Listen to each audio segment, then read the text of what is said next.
Good morning, everybody. Welcome back to Liquor Acres. Today is a very big day. In the background here, we are chicken processing. Today is the day for our Red Rangers, our big reds. My oldest son is here to help us, and these are much different as far as capturing them to butcher them. They are a lot flightier. And so we'll see how it goes, but I'll turn you around here and show you what the setup looks like. Okay, so we had some get loose, and we've got our setup here. As you can see, Steve is putting one in the cone. Isaac is teaching Bella to be a farm dog, helping her wrangle those chickens that got loose. So I am not going to show this the deed, but we've got our setup is we've got our chairs here if we need a break. We've got our ice tub ready, our vinegar water bath ready.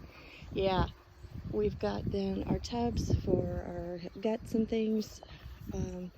We've got then the plucker, the scalder, our kill station. Let me get over here and show you what the birds look like that we're going to be doing this time.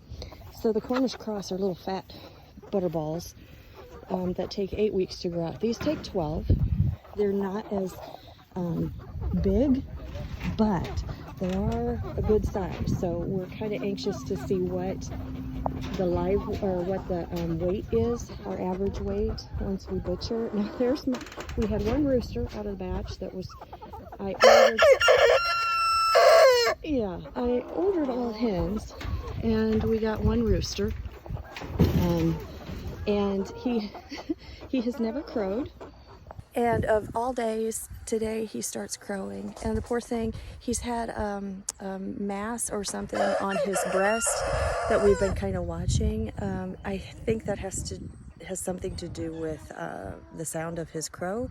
I don't know. So we're going to see once we get to him what's going on, and I don't know if we'll butcher him or if we'll compost him or just what. So I will keep you up to date as we go through this and see how many pounds of meat we can put in the freezer.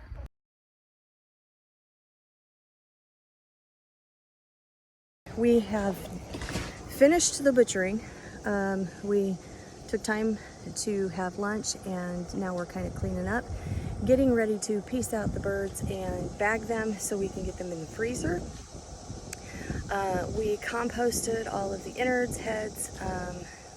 We didn't have anybody that would take the feet, and I don't like, well, you know, a lot of people use the feet for stuff. I don't. I haven't gotten to that point yet. But so we composted all of that. We kept the gizzards, the livers, and the hearts for a friend of ours that is a chef, and he's going to use those. So we are going to go ahead and bag up my son's chickens for helping, and so he could head back home because he's got a bit of a drive. And then Steve and I are just going to take our time and weigh everything and piece it out the way we want it, so we can get it in the fridge, and then we're going to call it a day. So let me show you what we've done. All right, so Steve has already cleaned up the kill cones, and he's put those back by the shed where we keep those. He's cleaning the blood buckets.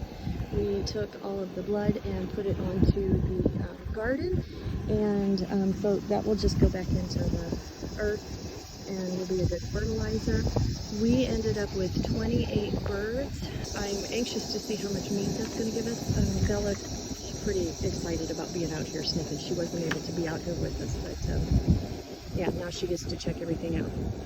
So what we did was we had our plucker by our scalder, and we had our kill cones right here.